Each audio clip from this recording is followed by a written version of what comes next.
Hello, my name is Uche Ogbuji. I'm here from near Boulder, Colorado, but I was born in Nigeria. I'm a poet and here at the American Libraries Association reading from my favorite banned book, Anne Frank's Diary. And the reason why I picked this to read for Banned Books Week is because there is so much about the book which is refreshing in its honesty and in what it says about children and their perspective of the world.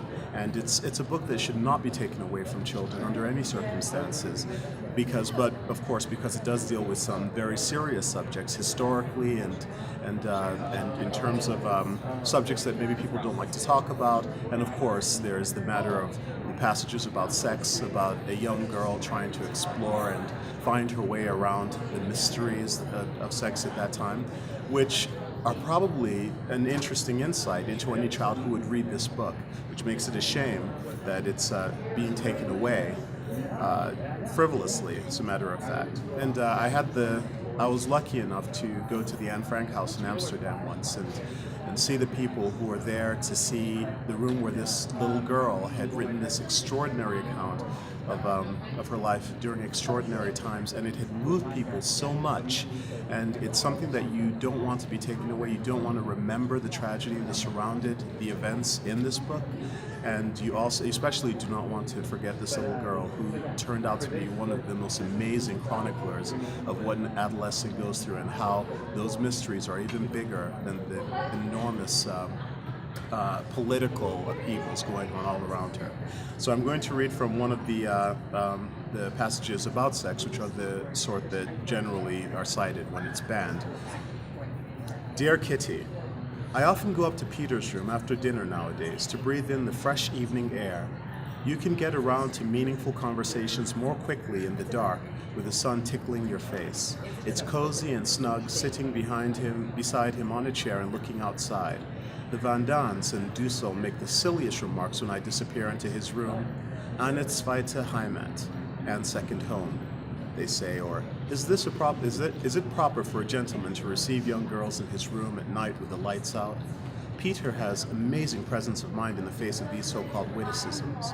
My mother, incidentally, is also bursting with curiosity and simply dying to ask what we talk about, only she's secretly afraid I'd refuse to answer. Peter says the grown-ups are just jealous because we're young and that we shouldn't take their obnoxious comments to heart. Sometimes he comes downstairs to get me, but that's awkward too because in spite of all his precautions, his face turns bright red and he can hardly get the words out of his mouth. I'm glad I don't blush. It must be extremely unpleasant. Besides, it bothers me that Margot has to sit downstairs all by herself while I'm upstairs enjoying Peter's company. But what can I do about it? I wouldn't mind it if she came, but she'd just be the odd one out, sitting there like a lump on a log. I've had to listen to countless remarks about our sudden friendship. I can't tell you how often the conversation at meals has been about an annexed wedding, should the war last another 5 years. Do we take any notice of this parental chit-chat? Hardly, since it's all so silly. Have my parents forgotten that they were young once? Apparently they have. At any rate, they laugh at us when we're serious and they're serious when we're joking. I don't know what's going to happen next or whether we'll run out of things to say, but if it goes on like this, we'll eventually be able to be together without talking. If only his parents would stop acting so strangely. It's probably because they don't like seeing me so often. Peter and I certainly never tell them what we talk about. Imagine if they knew we were discussing such intimate things. I like to ask Peter whether he knows what girls look like down there. I don't think boys are as complicated as girls. You can easily see what boys look like in photographs or pictures of male nudes, but with women, it's different. In women, the genitals, or whatever they're called, are hidden between their legs. Peter has probably never seen a girl up close. To tell you the truth, neither have I. Boys are a lot easier. How on earth would I go about describing a girl's parts? I can tell from what he said that he doesn't know exactly how it all fits together. He was talking about the Muttermund, cervix, but that's on the inside where you can't see it. Everything's pretty well arranged in us women. Until I was 11 or 12, I didn't realize there was a second set of labia on the inside since you couldn't see them. What's even funnier is that I thought urine came out of the clitoris.